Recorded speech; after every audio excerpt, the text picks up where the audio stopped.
is advised.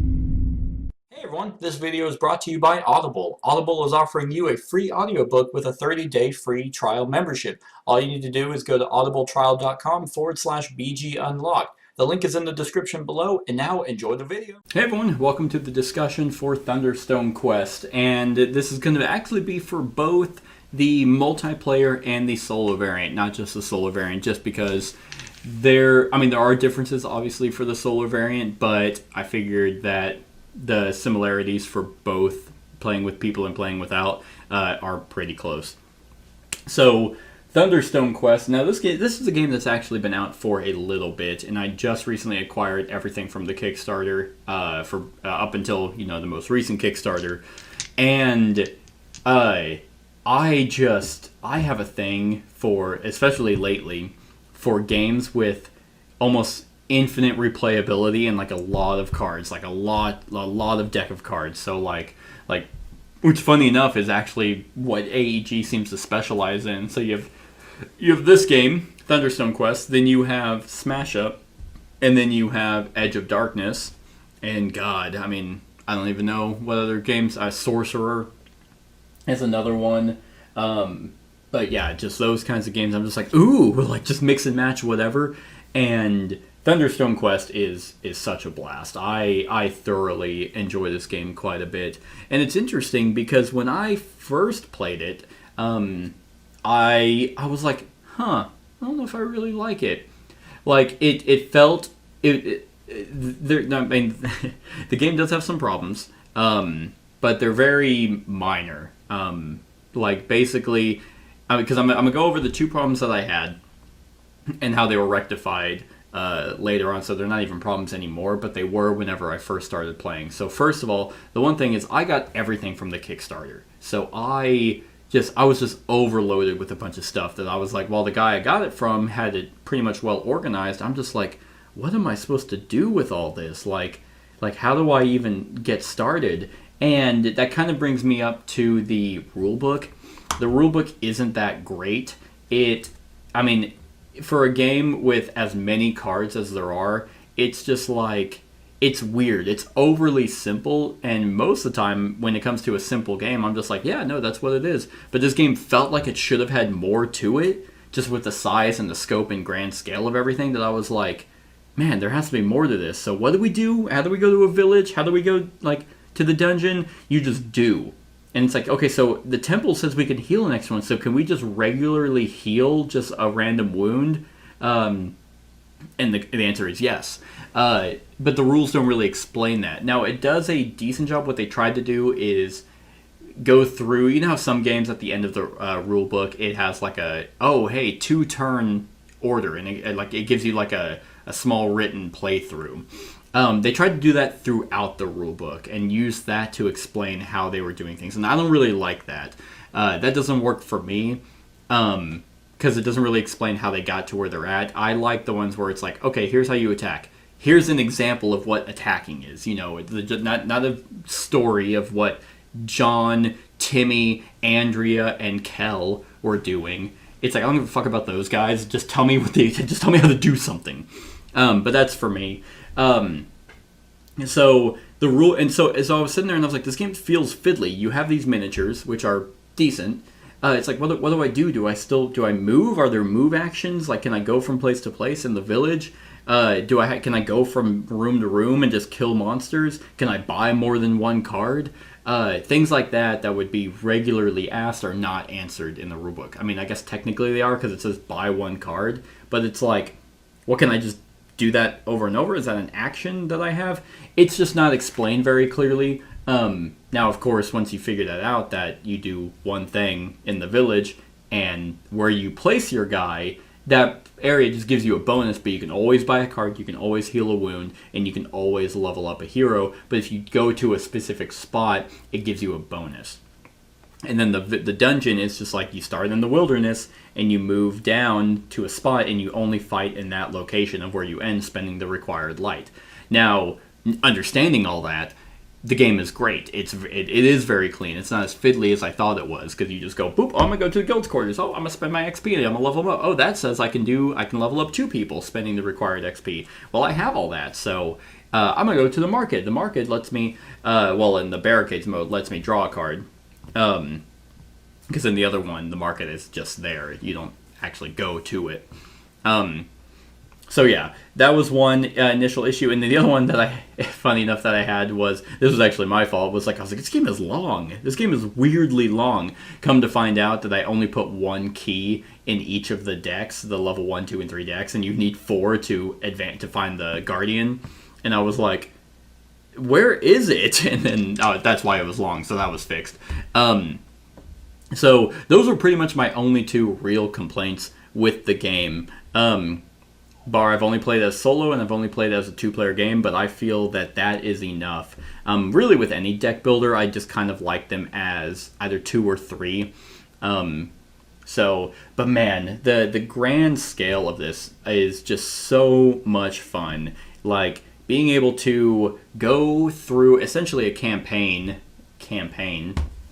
where you're just playing games of Thunderstone Quest. So they give you heroes to put in. They give you specific items that pertain to the initial opening story of like the names of what people were saying. Oh, hey, we should go check out that room, Alexian said, and Alexian's a person that you can actually buy, but you are competing for most victory points, where I feel that you just have a lot of avenues to go through. You have multiple ways to actually score victory points, which give you ways to score points, and I always like that. Like, there's never a, like, okay, this is it. This is the path to go down. This is a for sure way I'm going to win. And AEG does a fantastic job with being able to balance out that variety with all the decks of cards in all their games, Edge of Darkness, Smash Up, Thunderstone Quest, that it's like, okay, well, here I can just go for this kind of build and just keep trying to level up my heroes. That gives me a lot of points. Or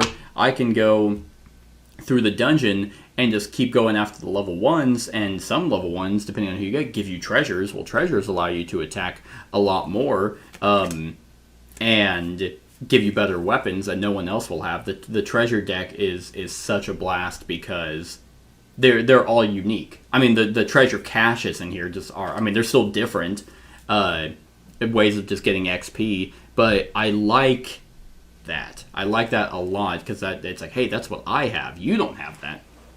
And you're not just limited to, okay, go into the the dungeon and having to fight someone to only get treasure. You can just go to the shop and just buy one for 10 gold. I really like the vast array of heroes that are in the game. Now, I think that each quest gives you one of each type. Gives you a cleric, a wizard, a fighter, and a rogue. The 4 main, types of fantasy classes. And especially when you're doing the random setup, where you just have randomizers that you just shuffle, and then you draw 4, you have to get one of each. I guess technically you don't have to. You can just wing it and hope that goes your way. But I mean, you're going to want the variety of the 4 different classes. I mean, everything is just so clean. It's so simple. It's just like, okay, how much? Okay, I take wounds. Okay, I just put wounds on. That just limits how many cards I have. It's like, well, what happens if you get to 0? Do you die? No, you just don't have a hand of cards, which means on your turn you have to go to the temple and heal up. And it's going to take you a while because now you only have 2 cards. You don't want to get hurt that bad. It's just, it's so much fun. Like, even with the variety of guardians in a multiplayer game, where you are, because you have to fight, one key is in the level 1 deck, 2 keys are in the level 2 deck, and 3 keys are in the level 3 deck. So to even find 4, someone has to at least go kill a level 3 monster and hope that the next card is the key. And if it's not, then you have to keep going down there and you have to keep fighting until 4 keys are revealed. Then the Guardian is shown up, and then you get one more turn. You beat the Guardian, that's going to be a bunch of XP. And the best thing about the game is that your XP is your victory points. It's a 1-for-1 ratio. So right now, at the end of the solo variant, I had 30, 40, 50, 54 points in just XP. And you just add that up, and then you add up the cards for your that are in your deck at the bottom, and that's your total. And that's pretty much it. And I like that. One, because I always like mysterious victory points at the end where everyone counts it up and then tells the total. That has like an air of suspense. But it's just it's elegant. I very much enjoy this game. Now, there are times, as with, I mean, this is a standard deck builder. They try to put as much theme into it as possible, but this is one of those things that actually kept me from being into deck builders for a long time, is that there isn't a whole bunch of theme in terms of like what you're doing with your hand. It's just like, okay, for some reason I have 2 Gemini daggers, but apparently I don't right now for whatever reason.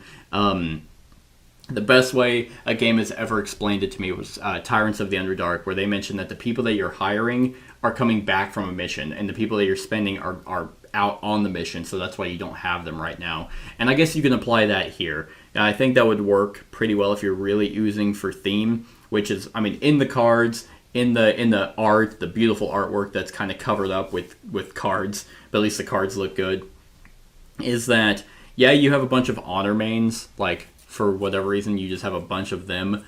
But it's just like, well, you actually just have a cleric. This is your team that you sent out to go fight and kill the lumbering Trog this turn. So it's like, well, where are my daggers? Well, the team you just dispatched, went out and used them. So now whatever you have right now, you're limited till they come back to you.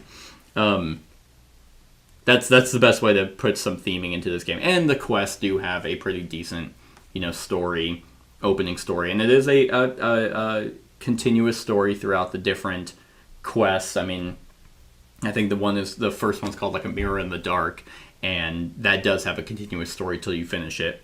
So yeah, I really like that, but that leads me to say that there are going to be times where your hand is just going to be horrible. I mean, it's a deck builder, and there's going to be times where it's like, man, just the way I'm shuffling in a competitive setting, my hands are always decent, so I'm always going to get to go in and kill a monster. Whereas you got a lot of your level zeros that don't do anything. You can't go down to a level 3 and kill anything.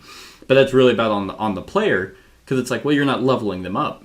The level 0 rat that's always there, you're almost always going to get to kill that. So there's no reason why you shouldn't be able to get rid of your adventurers and make them at least a level 1, which is better. But I can see that that's kind of frustrating. Now, as for the solo variant, the Barricades mode, which is technically solo and cooperative, I think that that's an awesome addition to have for this game, because whereas the multiplayer is you're pretty much doing the same thing. Now, the way you go about it is going to be different, because you're going to have more options of heroes, leveling them up in different ways, and then also the different options of the marketplace, where there's actually, I think it's 3 weapons, 2 items, and 3 spells. And so that gives you a vast array of how you want to build your deck. And there's quite a few ways to actually thin out your deck, which I like. I don't like deck builders where you have, an actual deck of cards that you're shuffling. Your deck doesn't look like this. It doesn't get that bad. So you're always able to kind of hone it a little bit, especially getting rid of your adventurers, leveling them up. And you don't just have like a bunch of level 1 heroes as well as level 2s. Once you level one of your level 1 up, you get rid of it and it becomes a level 2. So I like that. That keeps your deck pretty thin.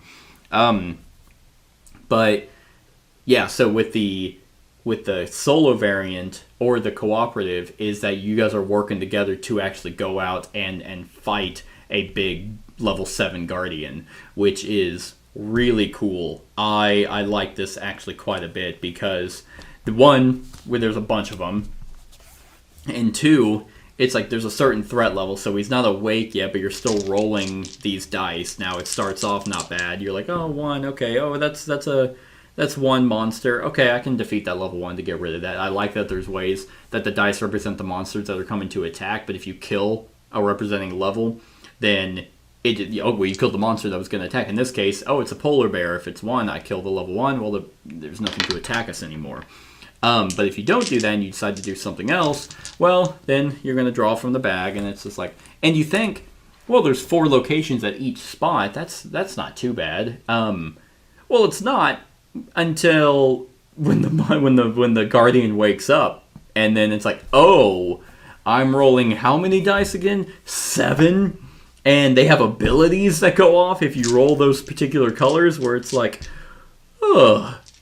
Because now, even then, the hive mind, for example, if I roll my trophy, then it adds an unblockable attack. And I was sitting there and I was like, nah, I'm going to be fine.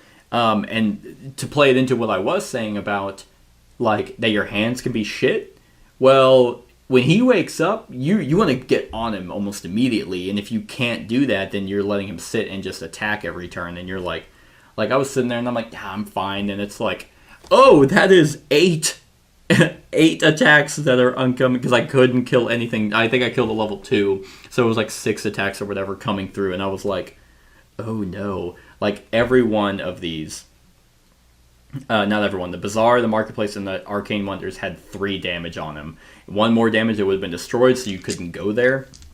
And that's how they win, is if they destroy all 5 locations, then that's how the villain wins. But it's not impossible. You think level 7, because you fight a level 3. At level 7, it's like, damn, that's going to be... There's no way. There is a way. It just... You have to go... It's getting to him. Because that's one cool thing about this game is the light mechanism, where it's like, if you don't have cards where it's like... Because you're like, yeah, I have 23 attack. Oh, 0 light. Oh, I can't... I actually can't go anywhere into the dungeon to be able to kill, and that sucks when you have a good hand but no light. But they also mitigate that by letting you buy lanterns that you can spend to go in there. Or the bread, the iron rations that give you more skill or more gold, or the potions which let you heal if you don't want to go a cleric route. I like that.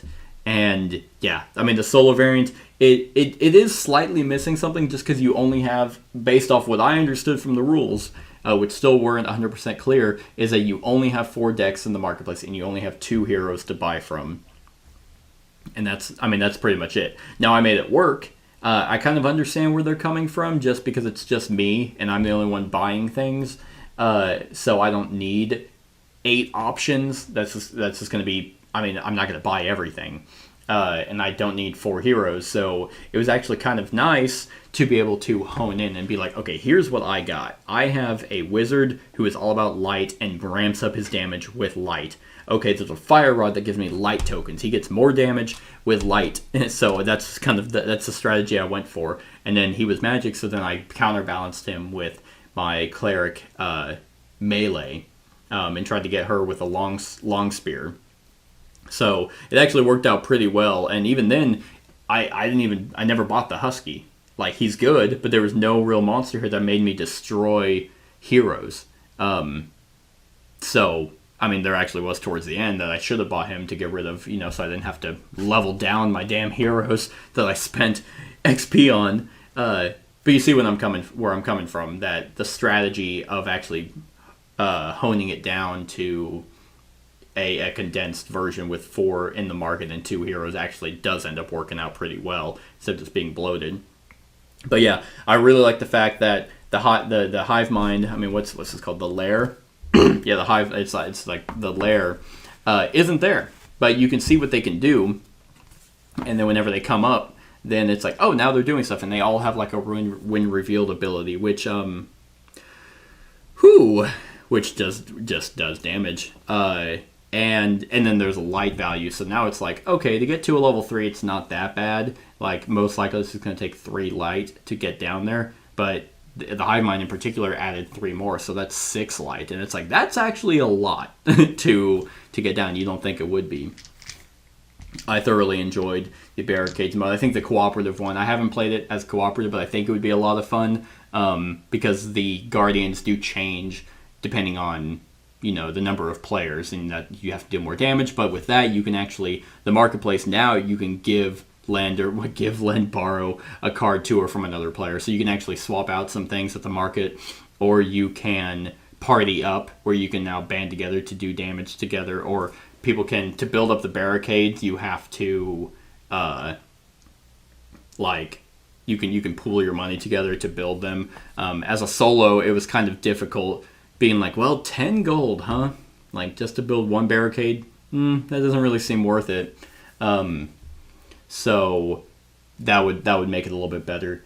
But yeah, like, I think this is an outstanding deck builder. It's not long, like I initially thought it was. It's not fiddly, but the rules are not the best. They're kind of all over the place. I did not enjoy the rule book as much.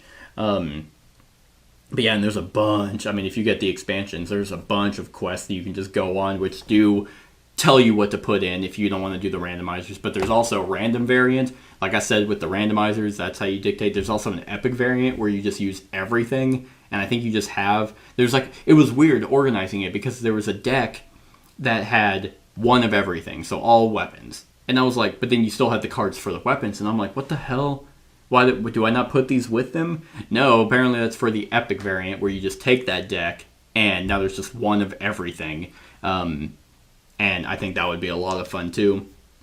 So tons of ways to play this game. Solo, cooperative, multiplayer or competitive, random, campaign, and then epic. So...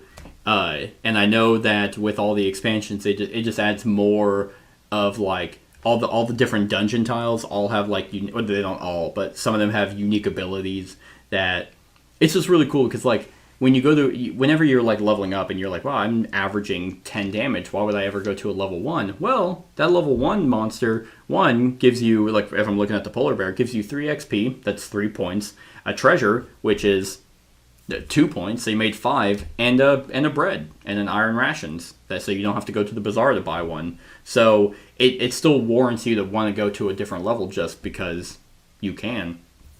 But I know in futures that there's going to be more where you can hop around, you can kill one, and potentially if you have a card lets you move. There's just so much variety to this game that I think it's fantastic. I enjoyed it quite a bit. So... with that being said, there's also the prestige class that you can give yourself. And the side quests and the guild sponsorships, which the guild sponsorships I don't really like. It's not that they're bad, I just think they're just there.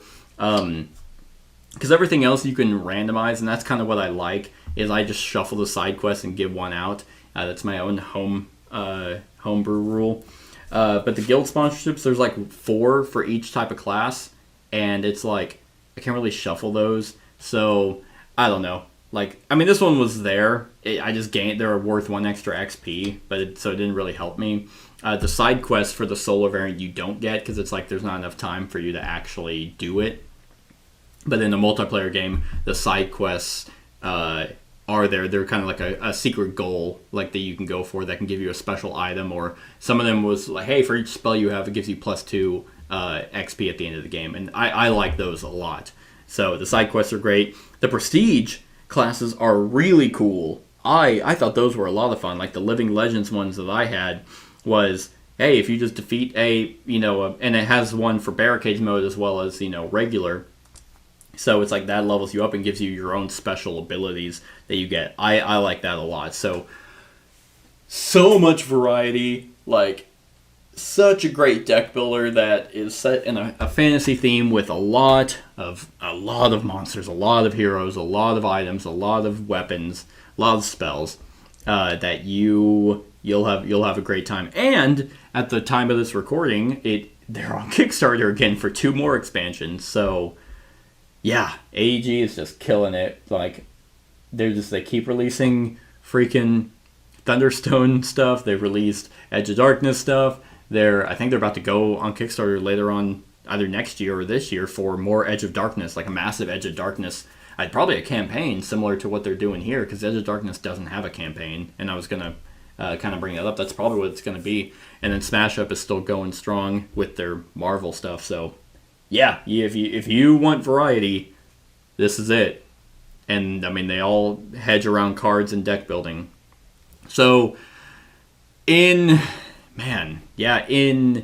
comparison to those 3, Smash Up is still my favorite. But I initially asked Kat, I was like, which do you like better, Edge of Darkness or this one? She said this one, and I was like, really? Because I was pretty sure I liked Edge of Darkness better, but I don't. Oh, they also have Mystic Veil. Fuck, that's another one. I should probably get that again. But yeah, I think Which one do I like better? This one or Edge of Darkness? I don't know. I honestly don't know.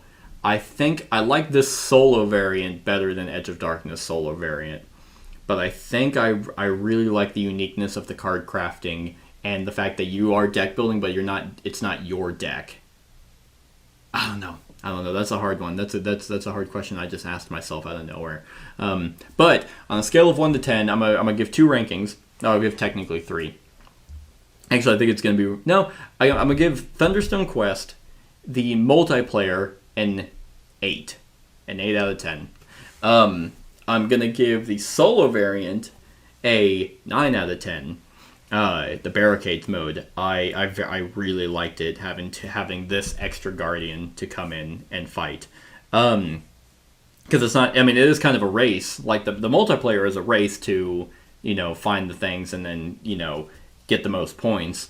But here you actually have a goal. You're trying to level up enough to be able to fight this thing when he does show up.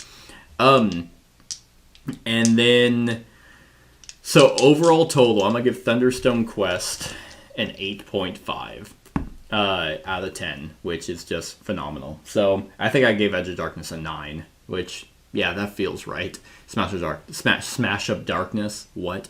Smash Up is pretty much a 10 out of 10. So that's it, everyone. Those are my thoughts on Thunderstone Quest. Let me know what you think of the game in the comments below. Other than that, like, comment, share, and subscribe, and have a wonderful whatever time of day it is for you. Hey everyone, thank you for watching, and I really hope that you enjoyed the video. If you would like to see more of my content, go ahead and click that subscribe button and the bell to be notified whenever I upload any new content. If you feel like supporting the channel, you can go ahead and click that Patreon link to be taken to my Patreon, and any help is truly appreciated. Other than that, stick around for any other run-throughs or reviews or cool top 10s or whatever I feel like putting on. Other than that, like, comment, share, and subscribe, and have a wonderful whatever time of day it is for you.